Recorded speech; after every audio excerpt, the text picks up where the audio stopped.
전성기 오늘 4부 내 마음 나도 몰라 전성기 마음다방.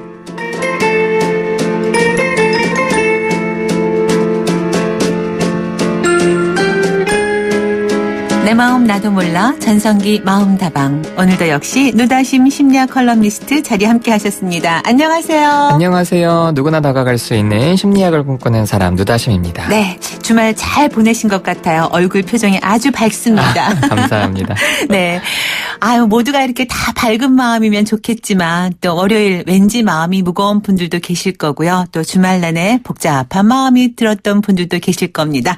그래서 여러분의 그 복잡한 마음을 편안히 한번 풀어내 보도록 하겠습니다. 자, 첫 번째 상담 사연부터 한번 가볼까요?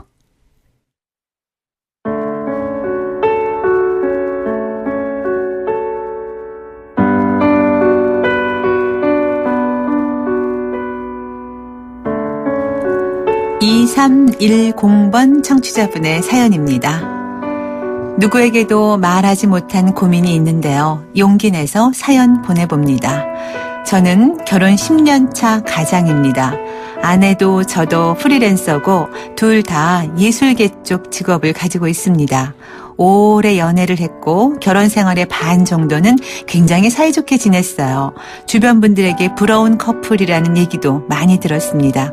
그런데 몇 년 전부터 아내가 저와의 접촉을 피하는 것 같아요. 특히 부부관계나 신체적인 접촉 이런 걸 심하게 거부합니다. 다정하게 말도 걸어보고 간절하게 부탁도 해봤지만 다 거절당했습니다. 그러다 하루는 아내가 샤워를 하러 들어갔어요. 비명소리가 들리고 우당탕탕 하는 소리가 나서 쓰러진 건가 싶어 괜찮냐고 소리를 치면서 제가 샤워실 문을 열었는데 다짜고짜 샤워 중인데 왜 문을 마음대로 여냐고 얼굴이 하얗게 질려서 화를 내더라고요. 벌레 때문에 놀라서 그런 건데 벌컥벌컥 문을 열면 어쩌냐 하면서요. 정말 당황스러웠습니다. 10년을 같이 산 남편이고 잠자리를 몇 년 거리기는 했지만 그래도 서로 알 것 다 아는 부부인데 말입니다. 사실 저희 부모님은 손자를 애타게 기다리십니다. 어머니는 아내에게 가끔 전화로 아이 소식도 물어보시는데 아내는 그때마다 준비 중이에요 라고 대답을 하고는 저에게 잠자리 가지지 않는 얘기는 어머님께 절대 하지 말아달라고 부탁합니다. 이대로 쭉 참고 살기엔 너무 힘에 부칩니다. 어쩌면 좋을까요?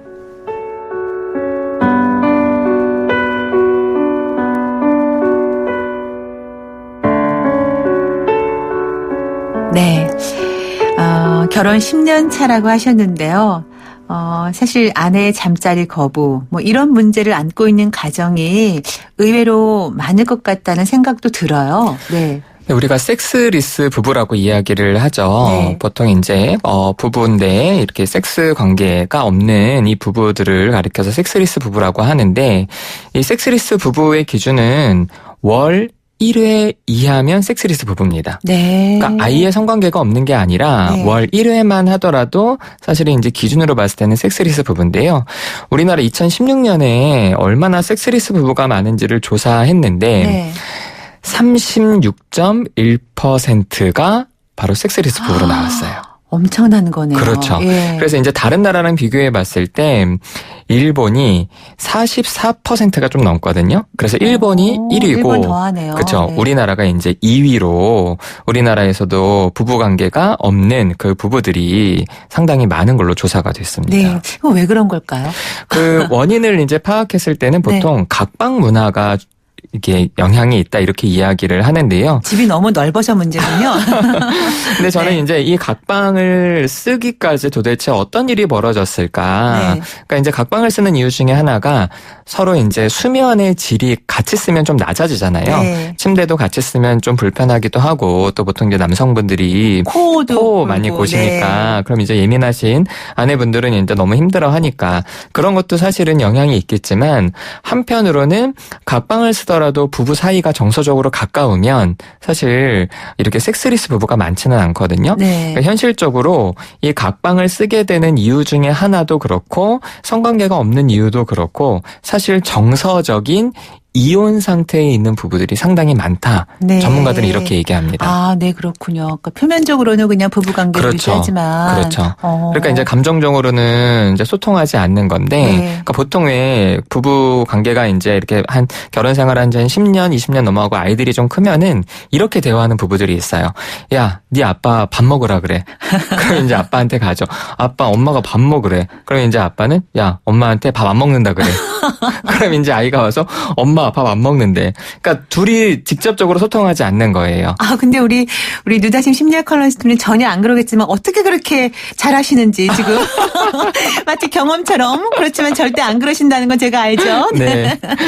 이렇게 이제 직접 소통하지 않고 네. 이렇게 감정적으로 교류하지 않는 이런 부부들이 당연히 이제 성관계도 없겠죠. 네, 네. 그러다 보면 이제 같은 방에서 자기도 싫고 이제 이런 것들 때문에 결국에는 이렇게 섹스리스 부부가 많다 이렇게 볼 수 있습니다. 네. 근데 사실 이제 이 경우 같은 경우에는 남편이 그 샤워실에서 좀 위험한 것 같은 느낌이 들어서 무슨 소리가 나서 위험을 느끼고 좀 도와주려고 하는 행동인데 아내가 이렇게 심하게 강하게 거부감을 보이잖아요. 네. 이럴 땐 어떻게 해야 되나요?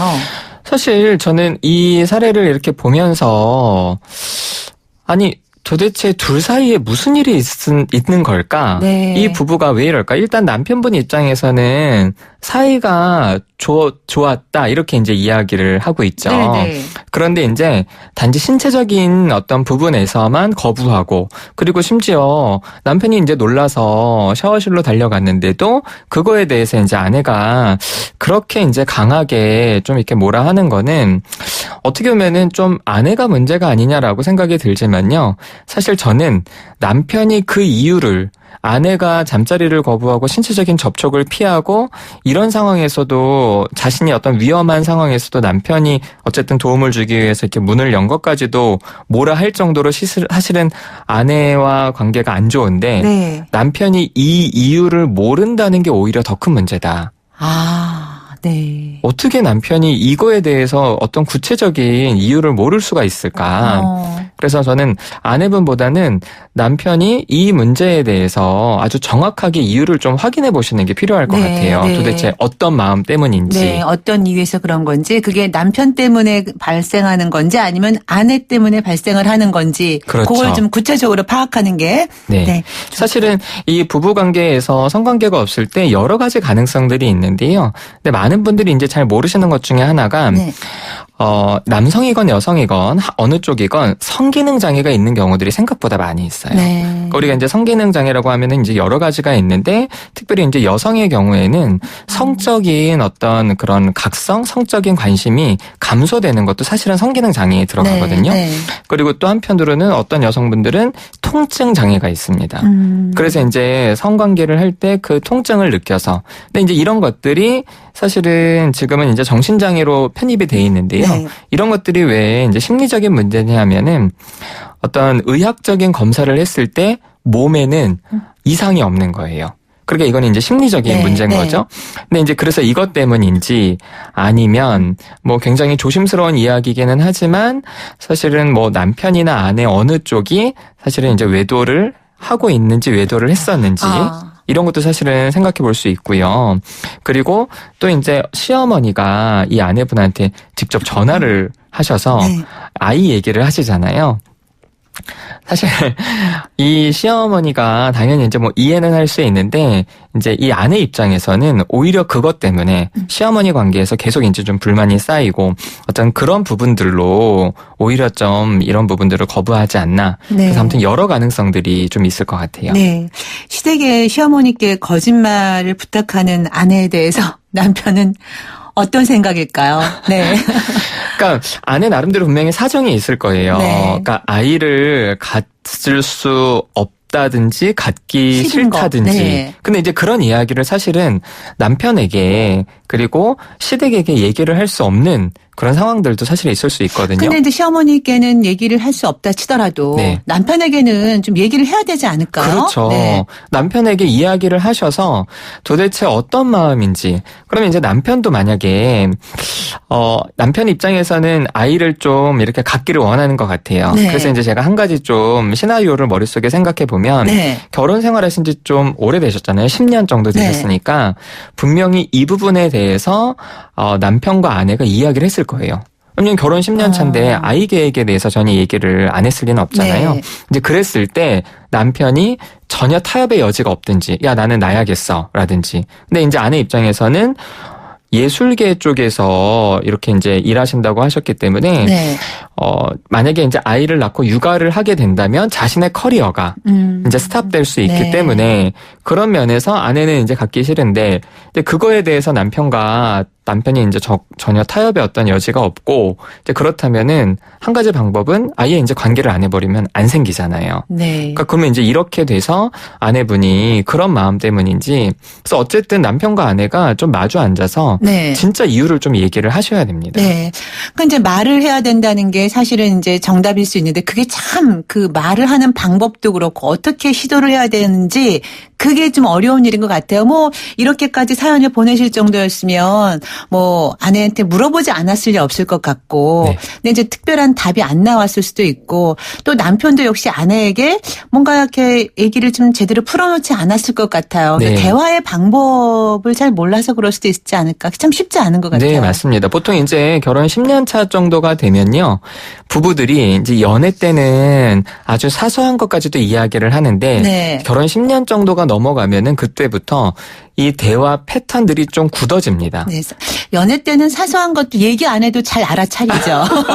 그렇죠. 그런데 이렇게 10년쯤 살다 보면 큰 것도 참 무뎌지죠. 그렇죠. 맞습니다. 네. 그래서 이제 아내 입장에서는 뭐 남편은 내 이 마음을 좀 알 거야 라고 생각하고 또 남편 입장에서도 아내는 내가 원하는 걸 알 거야 라고 생각하는데 실제로 이제 부부 상담을 오시면요. 놀랍게도 상대방이 자신에 대해서 잘 모른다는 사실을 되게 많이 알게 되세요. 그러니까 우리가 뭐 그런 거 있잖아요. 부모 자녀도 부모님들은 보통 선생님 우리 애는 이런 마음이에요 라고 얘기하고 다음에 청소년이나 이제 대학생 자녀도 선생님 우리 엄마는 이런 마음이요 라고 하지만 제가 양쪽을 만나보면요. 서로를 잘 모르는 겁니다. 다른 얘기할 때가 많아요. 그렇죠.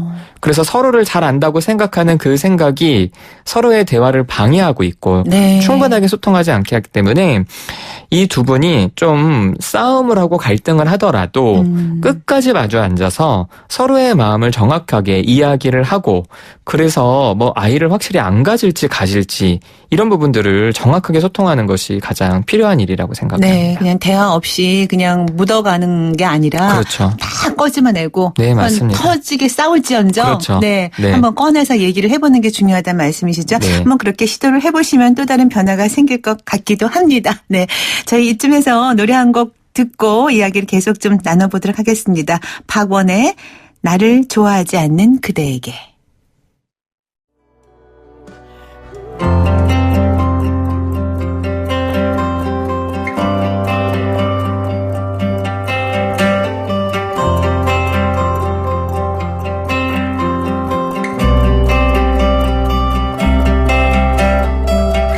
두 번째 사연 함께 볼까요? 1612번 청취자분의 사연입니다. 지난주부터 한 가정에 가장이 됐습니다. 주변에서 이혼하는 사람이 점점 늘어나고 실제로 황혼 이혼하는 가정도 많아지는 추세라고 하지만 그럼에도 사랑하는 이와 함께 백년 가약을 맺었습니다. 앞으로 부부간의 도리와 사랑으로 힘든 일도 헤쳐나가야겠다 마음먹으면서요. 그런데 제 아내는 굉장히 꼼꼼하고 예민한 성격입니다. 작은 스트레스에도 민감한 성격이죠. 못마땅한 부분이 있으면 몸에 두드러기가 나는 등 알레르기 반응이 생기기도 하고요. 처음에는 안타깝고 걱정이 컸었는데 요즘에는 그런 아내를 보면서 저도 스트레스가 생기더라고요. 아내의 민감하고 예민한 부분을 줄이게 할 수 있는 방법이 없을까요? 제가 도울 수 있는 부분 뭐가 있을까요?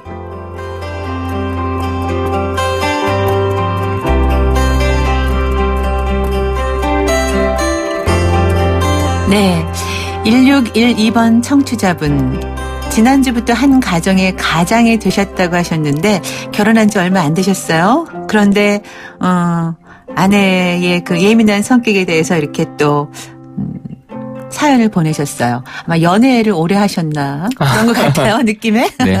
일단 결혼하신 거 축하드립니다. 네. 근데 사실은 이제 결혼이 굉장히 축하할 일이기도 하지만 네. 이제 아마 이 1612번 이분이 이제 느끼셨을 거예요. 네. 아, 이게 마냥 축하할 일만은 아니구나. 아니 지난주부터 가정의 가장이 됐는데 이렇게 며칠 사이에? 그렇죠. 네. 사실 이제 부부가 되면은 서로가 서로에게 굉장히 영향을 많이 받습니다. 네. 그러니까 연애할 때는 삶과 관계가 분리되어 있잖아요. 네. 그러니까 이제 직장 생활 하다가 이제 일과 이외에 연애를 하니까 네.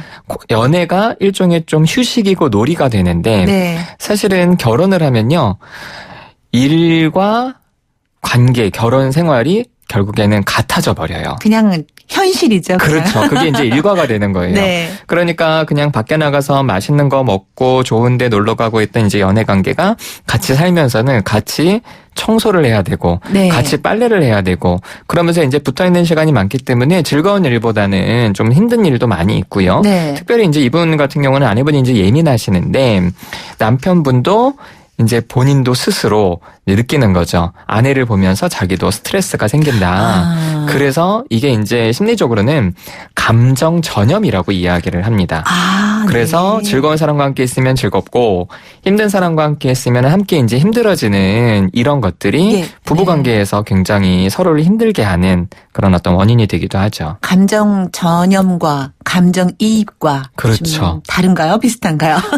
감정이입은 네. 저 사람의 감정에 내가 이제 좀 들어가서 네. 적극적으로 들어가서 좀 그렇구나라고 이제 이해하는 거라면 네. 감정 전염은요. 굳이 그렇게 하지 않아도 나도 그냥 영향을 비슷한 받는 상태로 거. 그렇죠. 전염이 돼버리는 상태인 겁니다. 네. 자, 그 감정이입이 좀 나을 것 같네요. 감정 전염도 좋은 거 쓰면 참 좋겠는데, 그렇죠. 네, 이런 경우에는 스트레스를 서로 받지 않을까 싶은데 네. 또 이 아내분처럼 스트레스가 심하면 두드러기가 나는 경우도 있나 봐요. 두드러기는 알러지 반응의 일종입니다. 그러니까 이제 좀 더 폭넓게 스트레스를 받으면요, 실제로 알러지가 생기기도 하고, 네. 그런데 전혀 없던 알러지가 일어나는 경우보다는 기존에 있던 알러지 반응들이 훨씬 더 심해지기도 합니다. 왜냐하면은 스트레스가 우리의 면역 시스템을 좀 이렇게 취약하게 만들기 때문에 이제 알러지가 결국에는 면역 시스템 이상이거든요. 네. 그래서 결국에는 스트레스를 받으면 알러지가 심해지고 두드러기도 충분히 날 수 있습니다. 아, 그렇군요. 이 아내의 증상을 보면서 같이 스트레스를 받게 되잖아요, 아무래도. 네. 그렇다면 이게 그냥 두는 게 아니라 뭐 어떻게 해결을 분명히 해야 되는데 남편분께서 어떻게 하는 게 좋을까요? 일단은 아내분이 얼마나 이제 예민하신지 그 부분에 있어서는 이제 남편분이 자세히 쓰지는 않으셨는데요. 네. 일단 저는 이 아내분이 굉장히 좀 힘드실 것 같아요. 어떤 부분에 어떻게 스트레스를 받는지를 좀 표현을 해주셨으면 좋았을 것 그렇죠. 같은데 구체적으로. 그렇죠. 근데 이제 그런 부분이 표현이 안 돼 있어서 네. 이제 좀 조심스럽기는 하지만 기본적으로 결혼을 하면은 신경 쓸 일이 굉장히 많잖아요. 그렇죠. 보통 이제 자기 결혼하기 전에는 자기 가족만 신경 쓰면 되는데 이제 결혼하면은 뭐 시댁, 처가 이렇게 이제 관계가 생기고 네. 그리고 남편의 친구, 아내의 친구까지 이 관계들이 굉장히 복잡해지기 때문에 네. 훨씬 스트레스를 많이 받으실 것 같아서 네. 저는 일단 이 남편분이 아내분이 너무 힘들어하면 아내분이 좀 상담을 받으시도록 좀 안내를 먼저 해주시는 게 좋을 것 같아요. 네. 이걸 이제 아내분이 그냥 스트레스 받는데 남편분이 나도 그냥 너무 힘들다라고만 계시면 남편분도 힘드시겠지만 정작 스트레스 받는 아내분은 이게 감당이 안 되면 나중에 이제 굉장히 심각한 우울이나 불안으로 갈 수도 있기 때문에 네. 그런 부분에서 아내분은 일단 상담을 좀 권해드리고 싶고요. 네. 그럼 이제 남편분은 제가 몇 가지를 좀 알려드릴 텐데요. 많은 남편들이 아내가 스트레스 받을 때 하려는 행동이 있습니다. 어떤 걸까요? 아내가 스트레스를 받아요. 대부분의 남편들이 뭘 하려고 할까요? 글쎄요. 시댁 뭘 때문에 하세요? 시댁 때문에 스트레스를 받거나 네. 일 때문에 스트레스를 받으면요. 네. 남편들은 그걸 해결해 주려고 합니다. 네. 그래서 답을 알려주고 지시를 내리죠. 아, 지시. 그렇죠. 근데 절대 그렇게 하시면 안 돼요. 그러니까 스트레스를 받을 때 절대 남편분이 아내의 문제를 해결하려고 하시지 말고요. 두 번째로는 꼭 이번에는 하셔야 될 게 있습니다. 네. 그게 뭐냐? 아내분과 계속 대화를 통해서 아까 이제 감정이입 네. 얘기하셨잖아요. 네. 아내의 감정에 이입해서 적극 공감해주고 맞장구를 쳐주셔야 돼요. 네. 그래서 남편이 보기에는 아내가 사소한 것 때문에 너무 스트레스를 받더라도요. 아, 너 그거 가지고 뭐 스트레스 받니? 이렇게 이제 얘기하시는 게 아니라 네. 야, 진짜 너 힘들겠다. 야, 진짜 화나지? 네. 야, 나도 화난다. 이렇게 적극적으로 아내분의 입장에 공감해 주시고 맞장구를 쳐주셔야 된다. 네. 그거에 대해서 넌 왜 이렇게 예민하니? 이런 표현을 쓰시면 그 예민함이 더 커집니다. 네. 본인도 그 알러지가 나타나는 증상을 보면 본인 스스로도 스트레스 분명히 받죠. 알고 그럼요. 있을 것 같아요. 맞아요. 네. 그러니까 본인도 스스로 이제 감당이 안 돼서 네. 너무 힘든데 남편까지 그렇게 이야기를 하면 아내분은 그때부터 남편은 날 이해 못해. 라고 하고 이제 얘기를 안 하시게 돼요.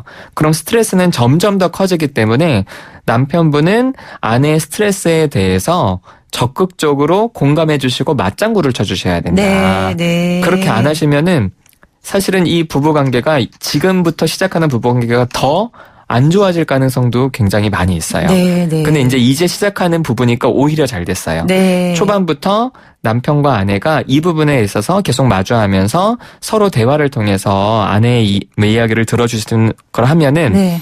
생각보다 아내분의 스트레스가 점점 감소되는 경우들이 있습니다. 네. 그래서 이 남편분이 이제 이미 좀 이렇게 눈치를 채시고 이미 나한테 감정이 전염되고 있다. 내가 저 아내한테 감정을 좀 이입해서 맞장구를 쳐주고 공감도 그렇죠. 형성해야겠다. 이런 표현을 이분도 분명히 하실 것 같아요. 네. 이런 식의 해결 네. 방안을. 그래서 네. 아마 잘 해결이 될 것 같아요. 아까 말씀하신 것처럼 초반에 이렇게 돼서 오히려 잘 됐다고 그렇죠. 하셨잖아요. 네. 근데 이제 지금 1612번의 그 아내분처럼 이렇게 작은 일에 스트레스 받는 경우도 있지만 이제 그 젊은 층에서도 근데 이제 나이 들어가면서도 사실은 그렇죠. 작은 일에 좀 속상하고 네. 아쉽고 정말 섭섭해하고 네. 그래서 그것 때문에 스트레스 받는 경우 주변에 있거든요. 이럴 때 맞습니다. 어떻게 해야 되나요?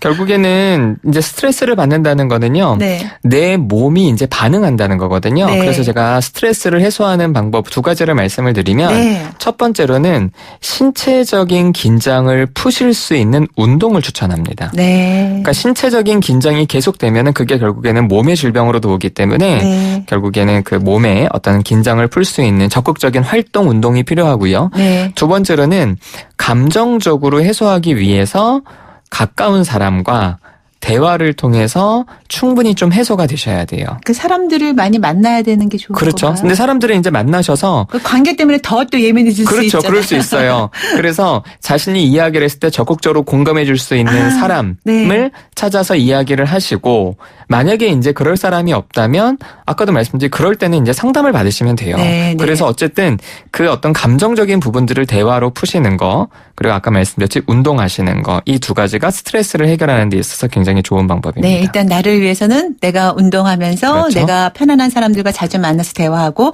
또 스트레스를 받는 상대방을 위해서는 감정이입해주고 그렇죠. 서로 공감해주고 맞장구 쳐주라. 맞습니다. 네. 오늘 네, 저도 한번 그렇게 한번 대화의 방법, 대화의 기술을 좀 펼쳐 나가야 될 텐데 쉽지가 않은 것 같아요. 아까 저희가 사연 보내주신 분의 문자를 듣고 6474님께서 이런 얘기를 전해주셨네요. 두 부부 사이 남편 본인에게 문제가 혹시 있진 않을까요? 대부분 남편들은 상대방에게 상처를 주고도 아무 일 없는 듯 행동하지만 아내들은 감정이 쌓이고 쌓여 마음의 문을 닫아 버리더라고요. 고민되시겠습니다 하셨어요. 네, 경험에서 나오신 말씀인 것 같은데요. 저희가 그래서 오늘 고민을 좀 해결해 드리려고 이야기를 나눠봤습니다. 오늘도 내 마음 나도 몰라 전성기 마음다방 좋은 말씀 잘 들었습니다. 고맙습니다. 감사합니다. 네. 당신의 전성기 오늘 벌써 마칠 시간 다 됐네요. 오늘 끝곡으로는 자미로콰이의 블루 스카이 띄우겠습니다. 노래 들으면서 인사드릴게요. 내일 아침 10시 20분에 다시 만나요. 김명숙이었습니다. 여러분, 오늘이 가장 젊은 날입니다.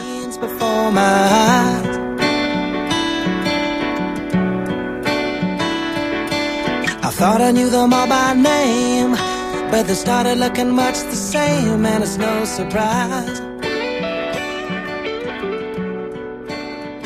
that I don't wanna listen.